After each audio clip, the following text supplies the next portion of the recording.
The Indian financial landscape, it's changing rapidly. Yeah. So one fundamental thing that is happening, I feel, is that risk appetite is going up across all strata of investors. As a shark on the Shark Tank, what have been your key takeaways?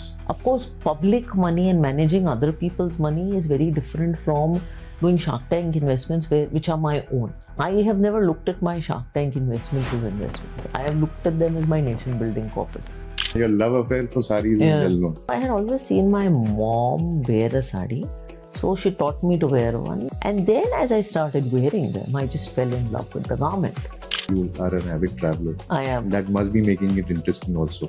हर शहर में कुछ ना कुछ तो अच्छा है. या तो खाना अच्छा होगा, या शॉपिंग अच्छी होगी, या शहर अच्छा होगा, कुछ तो अच्छा है. ढूंढना है आपको बस. Do you really feel, work hour and efficiency has got any correlation? I think. Welcome to all our viewers for the New Year edition of the Cedrus Knowledge series. Today, Radhika is not only going to talk about finance, but also about her Shark Tank journey, her love affair with saris, as well as her passion for books, travel, and yoga.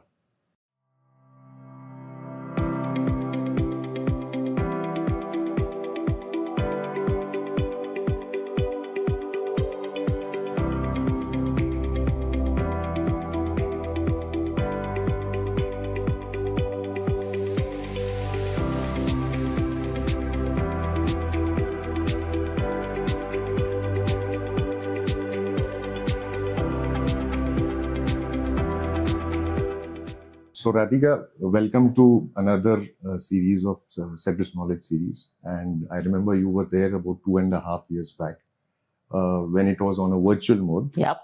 And it's a pleasure meeting you physically, in fact, and having this podcast where you will not be only talking about finance, but your journey, your personal journey, and it's been a very eventful journey.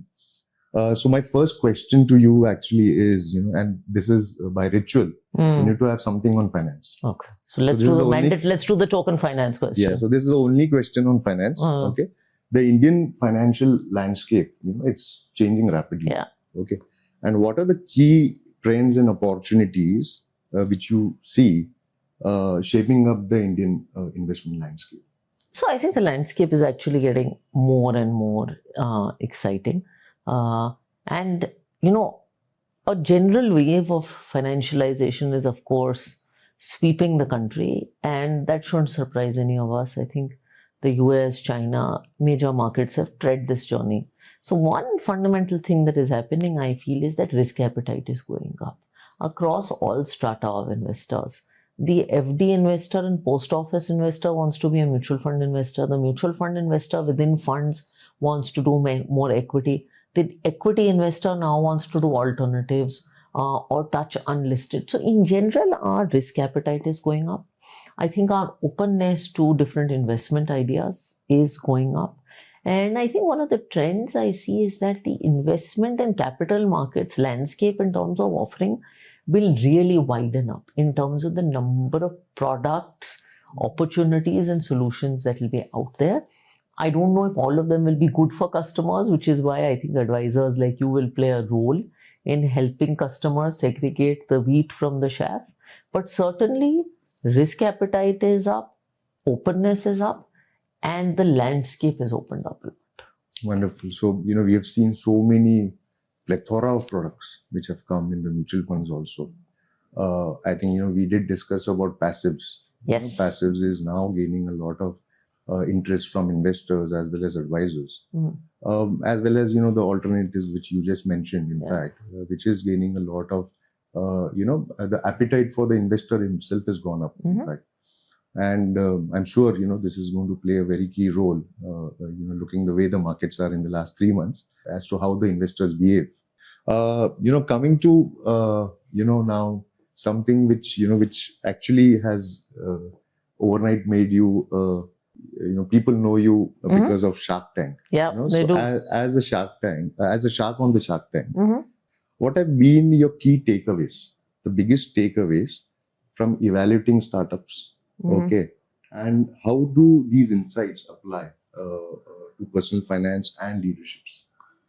So Actually, when I did the show, I was someone who had been looking at companies in the listed space for many years. Of course, that has been my profession. And a lot of people asked me, ki, bhai, how is running a mutual fund very different from Shark Tank? I guess a similar question. And I always say that they are similar but different, right? Of course, public money and managing other people's money is very different from doing Shark Tank investments, which are my own. And there I can afford to be a lot more risk taking, and there are no rules and regulations and guidelines. So I'm free. And I have never looked at my Shark Tank investments as investments. I have looked at them as my nation building corpus. While I think I will make money on them, fundamentally for me, this is a chance to connect with entrepreneurs. It's a way to give back to the ecosystem. For money making, mutual fund sahi hai. I have all of that.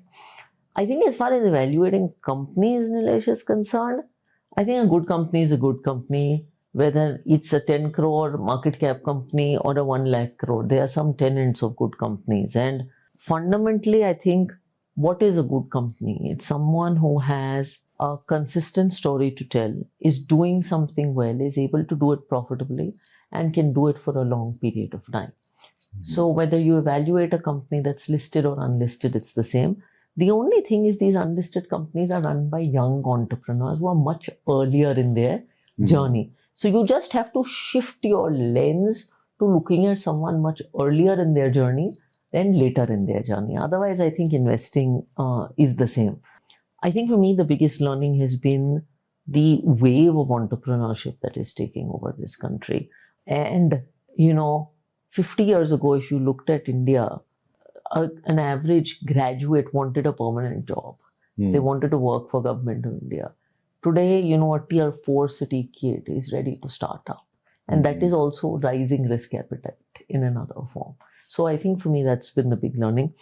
So many categories are getting created, which is very, very interesting. So many brands are getting created in categories that used to be completely unorganized. And so that is very interesting. And I think finally you see a little bit of the resilience, the chutzpah that's in entrepreneurship. And when you go back to your own business now, you come back a little inspired. Because kya hota hai, when you have been building and doing the same thing and you attain a level of success, 1 lakh crore business or anything, even at your size, a certain amount of complacency can set in. You work within an industry. Then you see people who are from a different world with no resources doing incredible things. And, it gives you a set of energy to go back into your own business. If I can ask you, which are the 4 companies where you have invested? Yeah, so I did. And I'm very transparent about this. I had committed to 6 deals, 4 went through, 2 didn't because the entrepreneurs actually said no.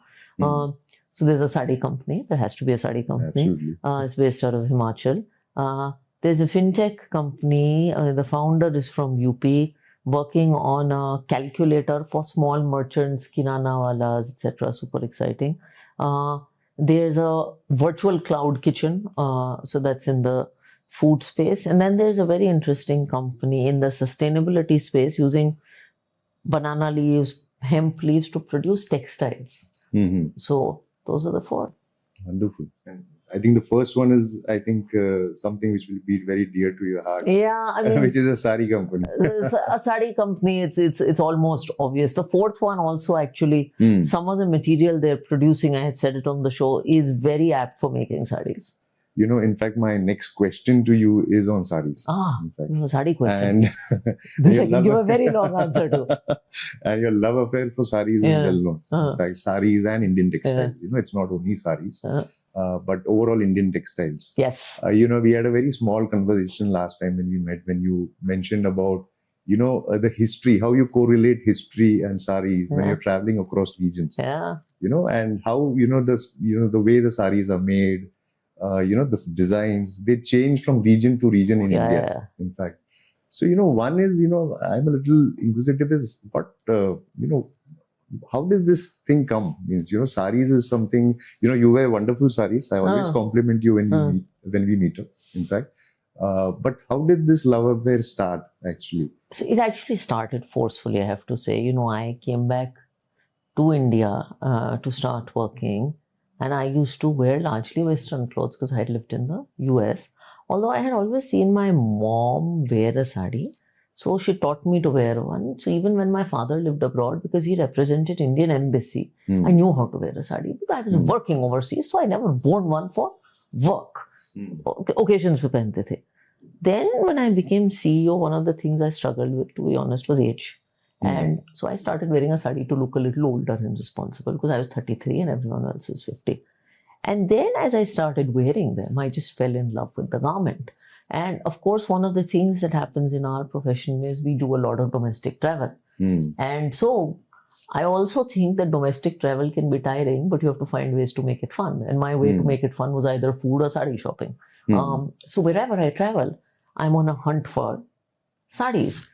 And then you discover that there is so much out there to find. I mean, and I find it, one of the reasons I've started talking about these saris on social media is it drives me nuts that most young people will know who Gucci is or Ferragamo is or Louis Vuitton is. But you're trying to tell me a Himru or a Pathni or a chicken curry is not a brand. Of course, it's a major brand. In fact, most of these things, I own some luxury bags. I suspect most of them are not handmade, okay? All this stuff is handmade. All these saris are hand woven. Some of these saris take three months to produce for the weavers. And yet our own people don't know. So when I went to Odisha, people, and I came back, people were like, what are you wearing? I said, I'm wearing a Sambalpuri sari. They're like, ye kya hota hai? And then here we are sitting in Maharashtra. I went to Aurangabad and I discovered something called a Himru sari. Oh, people here don't know it. Absolutely. People of our state don't know this. And I'm like, and then you discover that Himru is actually a fusion of something that Aurangzeb brought and of Maharashtrian culture, and it's so beautiful. So then you get these stories. So, and I can talk about this forever, but I have 300 of them and I wear them everywhere. 3,000. 300. 300 of 300. My house is like a sari mall. The goal is to collect one from every state, and I have about 4 or 5 states pending. Okay. Wonderful. And in fact, you can be an inspiration where, wearing saris at work is waning. Yeah, it is. Wearing saris in general is waning, and wearing them in the workplace is really waning. Right. And please wear them at work. They're amazing. Absolutely. No, and in fact, that's what I think makes your travel, you are an avid traveler. I am. And that must be making it interesting also, in fact. It is, you have to, I mean, nobody likes waking up in the morning and taking a domestic flight with crappy food for the most part, sorry airlines. So I always say that when you're working, you have to find ways to, there's all this talk of work-life balance and all these days, but you have to find ways to make what you do fun. And of course, meeting people is fun. Talking to the locals is fun. Food is fun. So I was recently in Kolhapur, for instance, and I was like, I'm going to find some way to make this Kolhapur trip fun and memorable. So I ate some food and all. But then I went into a deep local market and was on a hunt for Kolhapuri chappals. And I spoke to guys who run generation-old Kolhapuri businesses, bought a bunch of things, and then it's memorable.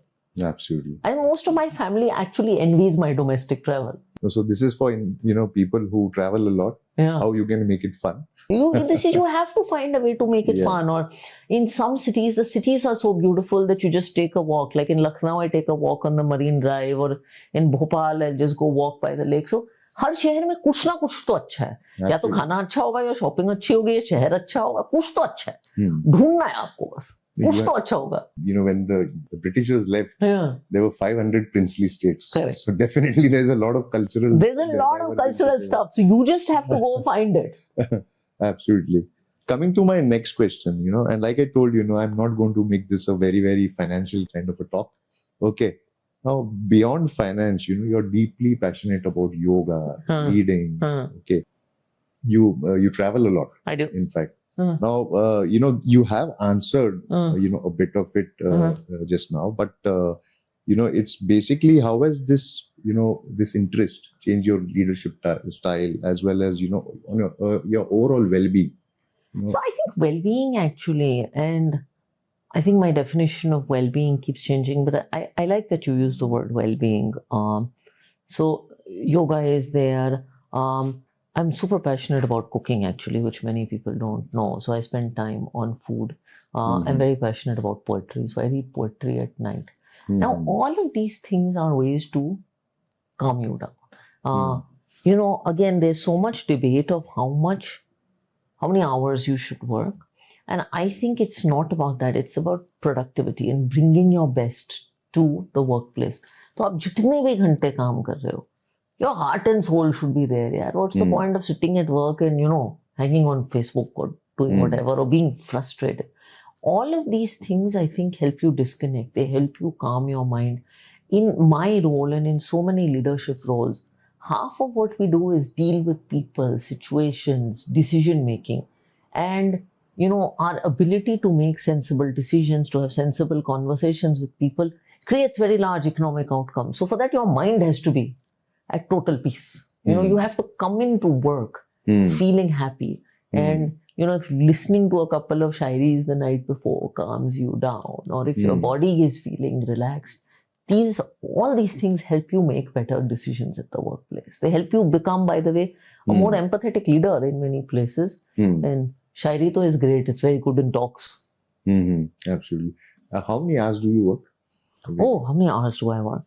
I don't count it because, so let me ask you this. If I wake up at 6:30 in the morning and one of the first things I do is check the performance of my funds, which I do, by the way. So one of the first things I Google after this is Edelweiss Midcap Fund ka NAV. I do this every day. I've never said this. Now, is that working or is that not working? Yeah, absolutely that's working. But it's not work for me because I love what I do, right? So now you control me for saying I'm checking my NAV at 7 in the morning but I typically get in, if I'm not traveling, I typically get into work around 9 and I could be there till 6 and come home at 6 to see my son and then work at night. Or I could be doing an event and meeting folks like you till 8 in the evening. So I don't know how many hours I work in the day. I'm not going to proudly proclaim that I work 80 or 90 hours a week because I don't want to make those statements. But I work because I enjoy what I do. And I make sure I'm very proud of being a very present mother, of spending time in my house, spending time looking after my house, watering my plants, taking care of my son, meeting my parents. I do all that. Wonderful. I lead a complete life. And I enjoy the work I do. And as I said, should I literally count if checking Edelweiss Midcap Fund ka NAV is work at 6 in the morning? I don't know. But I like what I do. And I'm sure a lot of young, viewers will watch this. This is a very important thing. In fact, that, you need to have your heart and soul into what you're doing. I always say your work should be so much fun. You should like your work so much that when you wake up in the morning, you're rushing to get into work. That's why you check that NAV. But your home should be so beautiful that when you're leaving office, you're like, I can't wait to get home. Absolutely. You'll be lucky if you get that. And then we'll mix, take it. And my son sometimes comes, he's like, why is mama always in meetings? So then I rationalize. So now he does copies of meeting. He imitates a meeting. Okay. Yeah. And I'm sure you must be having some meetings with him also. He imitates a meeting and I don't want to say what he says in that meeting. Now coming to, your mental well-being, in fact, and, you have openly shared your thoughts, on the mental well-being and, the mental health and perspectives on, how you can prioritize, a lot of things in your high pressure careers, in fact. So, could you, elaborate a little more on that actually? So I have been very outspoken on mental health. I think more corporate leaders, to be honest, need to be, because you have to realize this is a slightly different generation of Indians. And by the way, I also, we are a corporate, we employ young people. And there are scary stories of the number of young people at work going through mental health challenges, the number of founders in the news who've had premature deaths because of heart or stress issues. So we can't brush these issues aside. And I do believe that we live in a different generation of India. I think the generation of India that is now in their 20s was born to an abundant India. They were not born to an India that the generation of the 60s was born into. And what they want from their employers, what they want from their lives is different because their context is different. They're not a post-independence generation. They're an internet and UPI generation. So I think we have to be a lot more cognizant.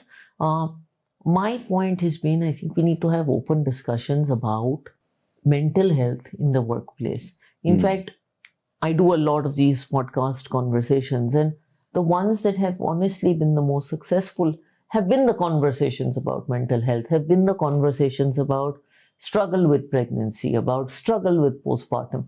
These are the issues that we need to start talking about. No, and we were just discussing before the podcast is that, how people are talking about, having, the work, the work hours should increase. Yeah. In fact, do you really feel, work hour and efficiency has got any correlation? I actually think we need to talk about, I think Uday Kotak said this, something called ROTI, which is return on time invested, which is, as a nation, we need to focus on becoming a productive nation. Like my father lived in Denmark. वहाँ लोग अब सुबह 7:30, 8 बजे तक काम पे जाते थे, 4 बजे खत्म हो जाता था काम. In fact, if there were parties, because he had diplomatic receptions, they were hosted at 4 in the evening. Okay. And the idea was you would do your party from 4 to 5:30.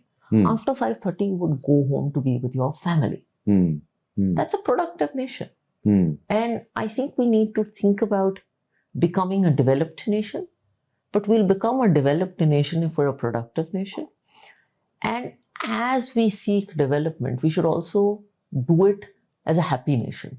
I think our forefathers would be very sad if we all worked 200 or 100 or however many hours a week you're supposed to work to become a developed nation, but ended up becoming unhappy people. Absolutely. So we have to find, and I really believe life is lived in the middle path. So a lot of these conversations worry me because I'm a big advocate of the middle path. I really believe people should work very, very hard.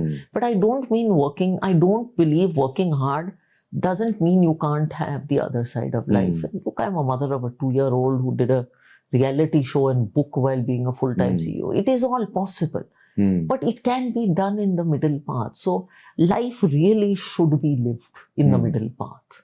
And you have all the tools to do smart work than hard work. You do have all the tools to do smart work. So, in fact, I was having a conversation with one of my investment teams and I said, can we just have a conversation on how we become smarter? There's all this talk of AI tools. Like, why do we get, even if we have more analysts, why are we getting them to read long DRHPs? Can't we get ChatGPT to do one level of filtering on our DRHPs, which are our IPO documents, that come out, so that at least वो analyst अगर काम पे है, we should make him do work that is fun. उससे भी गधा मजदूरी हम क्यों करवाएं? किसी से क्यों करवाएं? Everyone should do smart work. Absolutely. And like what you mentioned, the tools are there. The tools are there and the tools are only increasing, man. So, we used to have this obsession of doing mental maths tables. You have calculators now. Absolutely. So our challenge is to be able to use the tools. We moved from doing things in exams to having open book exams. So you have all the tools, right? So use the tools to become a more productive nation. Absolutely. In fact, this is in continuance to the, this question, and this is my last question. For young professionals, striving for career success, and I'm sure, so many of them, we are living in a young India. Yeah. Okay. What advice would you give on achieving the balance between ambition and personal fulfillment? I think you have to, it's a bit of a reality check, right? If you are an ambitious young professional, I think India affords you a lot of opportunities. You have to respect those opportunities. And I also always believe there is a time for things. So I worked like crazy when I was a 20-year-old. It was just a choice I had. And it's not about work. It was about, so my advice to young professionals is in your 20s, collect as many experiences as you can. Absolutely. Work hard. Work with good people. So don't put in 16 hours into editing PowerPoint presentations that do no value. Put in however many hours into collecting really useful experiences, into building character, into building rigor. And then choose a path. Then gradually find a profession, a role, an industry that you find joy in. And then go really deep in that. So collect experiences, find out what works for you. Like, I'll tell you, Nilesh, I am a fund CEO today. I started as a fund manager. Had I continued as a fund manager, I would have been a very bad one. Because it's not what I was cut out to do. Absolutely. I was cut out to be a CEO, and I might be a more decent CEO than I would have been fund manager. But I found my path through my 20s. I've made mistakes. I've experimented. I've collected those experiences. And now I know that this is what I'm seeking in my career. And then I want to go really deep. So I summarize it as, collect experiences, find your sky, and then learn to fly. Mm-hmm. And one more very important thing is, you need to have the right person whom you follow. In the initial stage of life, if you have a good mentor, I think it definitely will help you shape your career much better, in fact.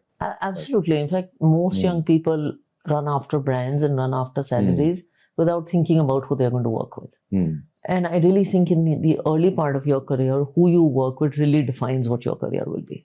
Absolutely. Now, this is some fun questions. Okay. I'm not used to doing all these. This is this is your inner Karan Johar. Yeah. And for the information of everyone, all these questions actually are framed by my team. Okay. So this is the Karan Johar rapid fire segment. Okay. I'll wait for my gift at the end.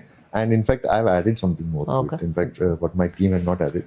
Okay. So if not mutual funds, then what? I wanted to be a criminal lawyer. And that does not, you don't look like you could have. You don't know. Okay. Favorite travel destination? I don't have a single favorite. I mean, I'd love to go back to Italy. I love places in the mountains. I generally love places where there are not too many people. I can find peace. But I find good in most travel destinations. So you're more of a mountain person? No, I'm more of a silence person. Because I meet so many people on a day-to-day basis, I'm more of a serenity person. Right. So my serenity is my travel destination. Okay. One fitness regime you swear by? It's actually more of a health regime than actually two then. So one health regime that I swear by is like getting enough sleep. And I really think a lot of people don't get enough sleep. Absolutely. I get 7 hours of sleep a day. And it's very important. And fitness is to just move. Even if you're sitting in office, just get up and move. And the third one is portion control. It really works for me. Absolutely. So I eat everything with small amounts. This is very different actually. Okay, one book recommendation. Can be anything. Any book recommendation? These days, I'm not reading too many books except children's books. I am a voracious reader, but since I've had a 2-year-old, all I read is children's books. But what I will recommend, this is the only plug I'll make for Edelweiss Mutual Fund, is book summaries. Because a lot of people don't read finance books. We have amazing book summaries on our website of all famous books. So go read our book summaries. An advice you would abide by? Is living in the middle path. Is really the middle. It's not balance, but it's just the middle, because I believe the world is getting too black and white. So I become very focused on the middle. So you want to make it colorful like your saris? Yeah. Colorful, shaded, varied, but not black and white. Not having extremes, being flexible, middle path. Okay, the last one, your go-to meal?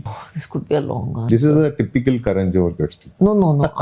I have too many go-to meals, okay? I can eat pizza all day, including for breakfast. I can eat stuffed parathas all day, including for breakfast. I can eat idlis. These are like three big ones. I can eat tur dal and chawal all the time, and I can give you a much longer list. Thank you, Radhika, for this wonderful session. And in fact, I have not seen anyone from the mutual fund industry who's got a larger fan following beyond the industry than mutual funds. Thank you. Thank you again and for spending your time out over here. Thank you. It was fun. Bye. Cedrus Wealth Partners, orchestrating distinctive wealth management proficiency since 2007. We deliver transparent, unbiased, and comprehensive investment solutions. Today, we manage more than 3,000 crore rupees in assets, proudly serve over 1,000 families and 3,000 individual investors, and with a team of 26 experienced professionals, we help our clients achieve their financial goals. Our 360 degrees wealth management approach integrates investment planning, risk management, tax optimization, and legacy planning. We focus on the 4 essential pillars of financial planning to create a strong foundation for your financial future. Our advisory process is mutually exclusive and collectively exhaustive. We provide uncomplicated advice. No ULIPs, no NFOs, and no structured products. Our portfolio offerings include managed equity solutions for superior risk-adjusted returns, novel offerings including hidden gems that provide pre-IPO and niche investment opportunities, and alternate investment solutions like private equity, real estate, private capital, and multi-index investment strategy. From humble beginnings in 2007, Cedrus has grown with a commitment to innovation, excellence, and trust. With a global presence in key cities, Cedrus continues to redefine wealth management with innovation and trust. Discover the Cedrus difference. Your financial success is our mission. Contact us today to begin your journey.